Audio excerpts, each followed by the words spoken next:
Hello, everyone, and welcome to another episode of the Wise Decision Maker Show, where we help you make the wisest and most profitable decisions. My name, as always, is Dr. Gleb Tsipursky. I'm the CEO of Disaster Avoidance Experts, the hybrid work consultancy that sponsors the Wise Decision Maker Show. And today with me is Anna Lyons, who is the Chief Talent Officer of Alegeus.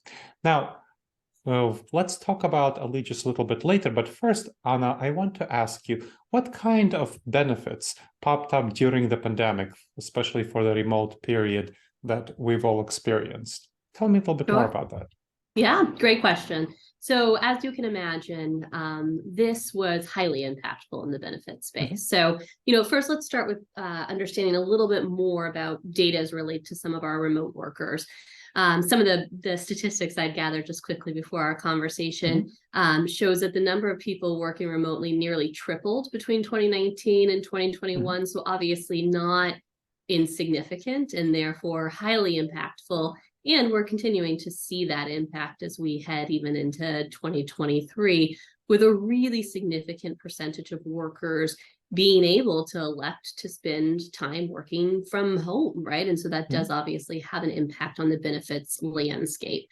What we have really seen as it relates to benefits is, a couple things. So first, I have to say we are preparing for a benefits landscape and for a future where really there is no past, right? There's no Mhm. previous experience we can draw from within the talent space to understand sort of what that future is going to look like. Second, I think another really big piece of this is overall health and resilience within the organization. And that comes Mhm. down to, the quiet quitters that we have seen and everything else that falls within that. We are more focused than ever on healthy employees, healthy Mhm. organizations, and how benefits can play in that. Another one, obviously, is differentiation. So, benefits are a unique opportunity to differentiate who we are as employers and to attract employees to the organization. Obviously, you can't deny the workforce management and cost containment, which obviously has become even more important as we head into Yeah. potential decrease as it relates to sort of environmental, economic impacts, et cetera. And then finally, the external market isn't always keeping pace. And so we're sort of poking around trying to find the right benefit to support this. So overall, I really have been focused on lifestyle. So let me explain Mhm. a little bit more what I mean by that.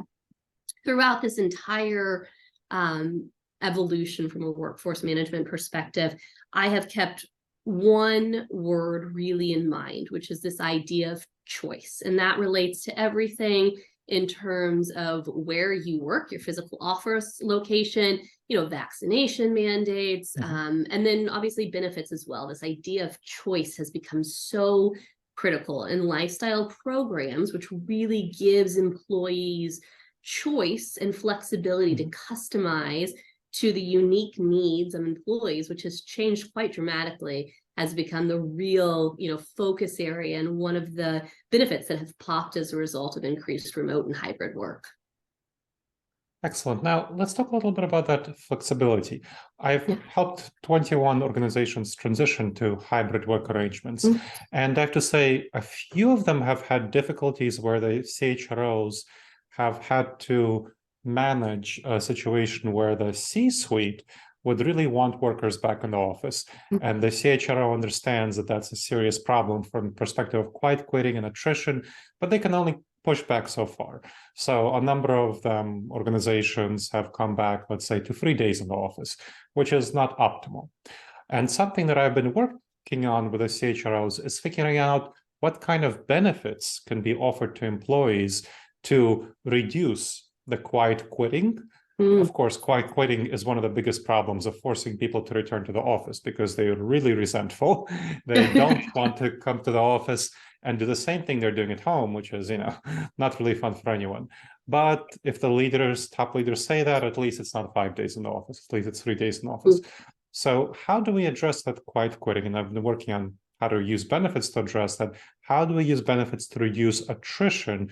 How do we use benefits to reduce resistance if indeed there is less flexibility being offered than employees want? Yeah, it's a great question. And I guess, I said my first word that I've been using is choice. And I think probably my second on the list is balance, right? And so this concept of how you balance what is an employer's desire, and I agree, many employers believe that productivity, engagement, et cetera, is higher when individuals are in office. And I'm certainly not going to, necessarily address that. But if we are reducing choice and flexibility via where you physically work, increasing choice and flexibility as it relates to benefits can lead to that potential balance. And so, some of the ways that we have seen that increase in choice and flexibility on the benefit side is really ensuring we were able to provide personalized, convenient, and digital offerings, right? Which is really where I see a more progressive benefits market moving towards. So for some, it's, the ability to take a yoga class at lunchtime. For others, it's nutrition counseling. For others, it's having access to healthy groceries. And so recognizing that we have an increasingly diverse population, and I mean that both in demographics and in demands and desires, and then catering to that provides that degree of choice and flexibility that they might be getting less of from a physical work location perspective, but more of from how they utilize employer-sponsored benefits. When you're thinking about the employer-sponsored benefits, of course, that takes certain resources.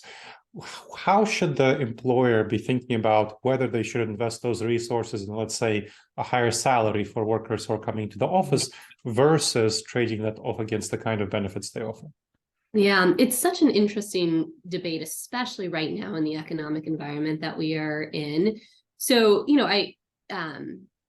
even during very uncertain economic times, all data shows that far from cutting benefits, employers are actually really focused on providing more support. And this is both in the amount of support, but also in the types of support offered, and, targeted obviously at this evolving workforce. So there has been a significant increase in the percentage of voluntary benefits, the type of benefits, whether it be telemedicine, virtual care, et cetera. And when I say voluntary benefits, I am talking about everything from increased pet care insurance, which has become an increasingly popular voluntary offering, through to ID theft, student loan refinancing, et cetera. Again, with this idea of attempting to meet employees where they are, with what they want, when they want it, right? And so as you ask about salaries, I believe that people will become more bearish in terms of providing some of the really increased salaries we saw over the last few years, even with the inflationary environment that we are seeing. However, I think that they will counterbalance that by becoming more bullish in terms of the types of benefits that they are offering. Because at the end of the day, you have to keep in mind, although painful, you can pull back benefits, right? You can decrease or change with the times, or target different levels of investment as it relates to benefits. Whereas once you've made that base salary change, it's a relatively sticky change that you're carrying forward from a run rate perspective. And so this is one of those levers that you can pull during a time of economic uncertainty. I think that's really insightful. And one of the things that's really important to think about, so that benefits is something that's easier to decrease. But another thing to think about, let's say we're talking about bringing employees back to the office, is that employees, what they really resent is the commute. I mean, people don't, it's not like people just don't like the office that much. People really don't like the commute. That's very clear from the research on workers and what they really don't like about coming to the office. And so what I found with my clients is that it's very helpful to specifically target benefits to the commute, not just offer, let's say, a general salary bump of $2,000, but something like your reimbursement for mileage, reimbursement for dry cleaning, or things like this that you need to come to the office for lunches. So these sorts of things, benefits that are specifically targeted at their pain points. And that helps create loyalty and retention in a better way than just increasing their salaries. I'm curious about your thoughts on how customizing benefits to the specific